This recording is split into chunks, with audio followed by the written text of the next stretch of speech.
ओम श्री गणेशाय नमः। ग्रह नक्षत्र तारागण प्रतिदिन बदलई थांती तांकर चाल। तेबे आसंतु जानिबा कोन रहिछि आज आपणक राशिर हालचाल।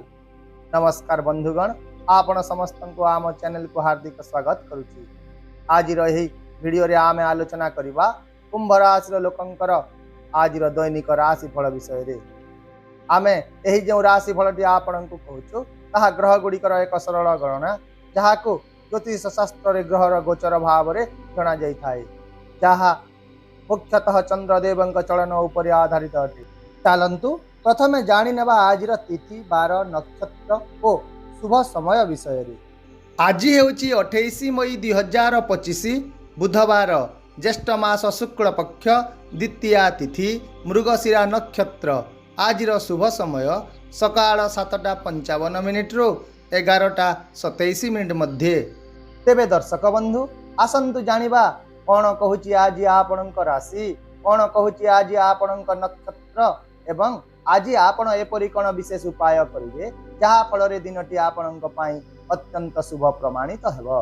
ताहेले चलंतु भिडियोटी को आरंभ करिबा। आज दिनटी आपणक पई प्रगति एवं भावना रे परिपूर्ण एक दिन हेबो। कर्म क्षेत्र रे आपण किछि नूतन योजना करिवे एवं से गुड़िक कार्यकारी करिवार इच्छा शक्ति मध्य पाइबे। आपण निज काम को आज पूर्ण मन और ध्यान सहित करंतु, कारण वरिष्ठ अधिकारी माने आपणक कठिन परिश्रम एवं कार्यशैली द्वारा प्रभावित हेबे। यदि आपण कोनोसी नूतन योजना किंबा प्रकल्प उपरे काम करुछंती तेबे निश्चित भाव रे जणे अभिज्ञ व्यक्ति परामर्श नियंतु, जहा द्वारा आपणक निष्पत्ति नेबा एवं सफलता हासिल करिबा अति सहज हेबो। सेहीपरि व्यवसाय करुवा लोकंक पाई मध्य दिनटी बहुत सक्रिय एवं सकारात्मक रहिबा को जाउची। कोनोसी बड़ काम किंबा व्यवसाय विस्तार योजना आज सफल हेबो, तथापि आज कहा उपरे आपण संपूर्ण भाव रे विश्वास करंतु नाही एवं व्यवसाय रे सतर्कता बजाय रखंतु। यदि आपण राजनैतिक क्षेत्र सह जड़ित अछंती तेबे आज आपणको विशेष किछि लाभ मिलबार संभावना रहिछि। छात्र छात्री मानक विषय यदि देखिबा समानक पाई आजिर दिनटी बहुत अनुकूल रहिबो।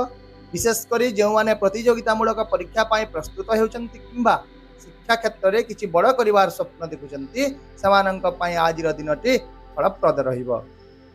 आर्थिक दृष्टिकोण रु आज आपण निजर आर्थिक परिस्थिति रे उन्नति एवं संतुलन देखिबे। आय वृद्धि हेबार संकेत रहिछि।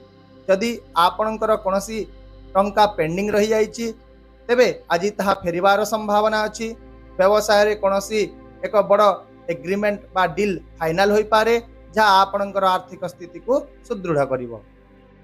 एहा व्यतीत यदि आपण कोनोसी एक नूतन निवेश करबा को भाबुछंती तेबे सेति पाई आजिर दिनटी अनुकूल रहिबो, तथापि परामर्श बिना कोनोसी बड़ पदक्षेप नियंतु नाही। किंतु आज किछि पारिवारिक खर्च हठात बढ़ी पारे, जेपरि कि घर मरामती हला, पिला मानकर आवश्यकता हला किंबा पिता मातांकर स्वास्थ्य संबंधी खर्च हला। ए खर्च गुड़िक हठात हेबो, हेले एहा आपणक संपर्क गुड़िक मजबूत करिवो एवं आपणक प्रियजनक भितरे विश्वास मध्य वृद्धि करिवो। स्वास्थ्य विषय रे जदि देखिबा आज आपण टिके सतर्क रहंतु। यदि दिनर आरंभ रे आपणक शक्ति और मनोबल भल रहिबो, किंतु दिन बढ़िबा संगे संगे किछि मानसिक चिंता मध्य बढ़िबो। यदि आपण ध्यान योग किंबा कोनोसी आध्यात्मिक कार्यकलाप करिवे तेबे एही परिस्थिति को संतुलित रखि पारिबे। विशेष करी जो माने मसाला युक्त खाद्य किंबा बाहरर खाद्य खांती समानंक पाई आज किछि समस्या उपजी पारे। ता सहित पाचन प्रक्रिया मध्य दुर्बल होई पारे। तेणु आज सरल एवं पुष्टिकर खाद्य खाइबा को चेष्टा करंतु। यह व्यतीत आपण आज थकापण आलस्य अनुभव करिवे किंबा परिवार कोनोसी सदस्य स्वास्थ्य को नहीं मध्य मानसिक चाप अनुभव करिवे। पारिवारिक जीवन आज मिश्रित रहिबो। परिवार सहित दिनटी उपभोग्य हेबो। पिला मानक सहित समय बिताइबा, समानक उत्साहित करिबा एवं सठिक मार्गदर्शन देवा आज आपणक पई विशेष हेबो।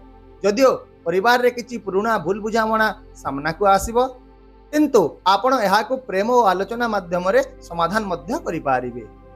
यदि आपण प्रेम संपर्क रे अछंती तेबे आज आपणक प्रेम जीवन रे एक नूतन मोड़ आसीबो। यदि आपण पूर्वरु कहाकु पसंद करूछंती तेबे आज सही संपर्क विवाह आड़क गति करिवो। तथापि निष्पत्ति नेवा पूर्वरु धैर्यर सहकारे थरे चिंता करंतु। ସେହିପରି ଯଦି ଆପଣ ବିବାହିତ ଅଟନ୍ତି ତେବେ ଆଜି ଆପଣ ଜୀବନ ସାଥୀଙ୍କ ସହିତ ଖୁସିର ମୁହୂର୍ତ୍ତ ବିତାଇବେ।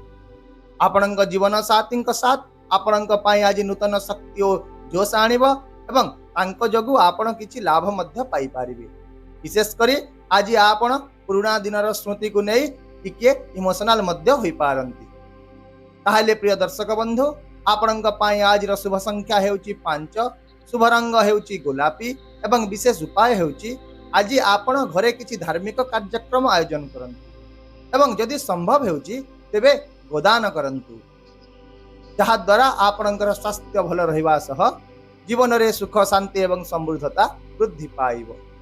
ତାହେଲେ ବନ୍ଧୁଗଣ, ଏହା ଥିଲା କୁମ୍ଭ ରାଶିର ଲୋକଙ୍କ ପାଇଁ ଆଜି ଦିନର ରାଶିଫଳ। ଯଦି ଆପଣ ଏହି ରାଶିଫଳକୁ ଉପଯୋଗୀ ମନେ କରିଛନ୍ତି ତେବେ ଏହି ଭିଡ଼ିଓଟିକୁ ଲାଇକ୍ ଓ ସେୟାର କରିଦିଅନ୍ତୁ ଏବଂ ଆପଣଙ୍କ ପାଇଁ ଦିନଟି କିପରି କଟିଲା ତାହା କମେଣ୍ଟ ବକ୍ସରେ ଆମକୁ ଜଣାନ୍ତୁ। ଏହା ସହିତ ଆମ ଚ୍ୟାନେଲକୁ ମଧ୍ୟ ସବସ୍କ୍ରାଇବ୍ କରିବାକୁ ଭୁଲନ୍ତୁ ନାହିଁ, ଯାହାଦ୍ୱାରା ଆମେ ଆପଣଙ୍କୁ ପ୍ରତିଦିନ ନୂତନ ଏବଂ ଗୁରୁତ୍ୱପୂର୍ଣ୍ଣ ଜ୍ୟୋତିଷ ସୂଚନା ଦେଇପାରିବୁ। ତେବେ ପୁଣି ଦେଖା ହେବା ଆସନ୍ତାକାଲି ଏକ ନୂଆ ରାଶିଫଳ ଭିଡ଼ିଓ ସହିତ। ରହୁଛି ନମସ୍କାର, ଜୟ ଜଗନ୍ନାଥ।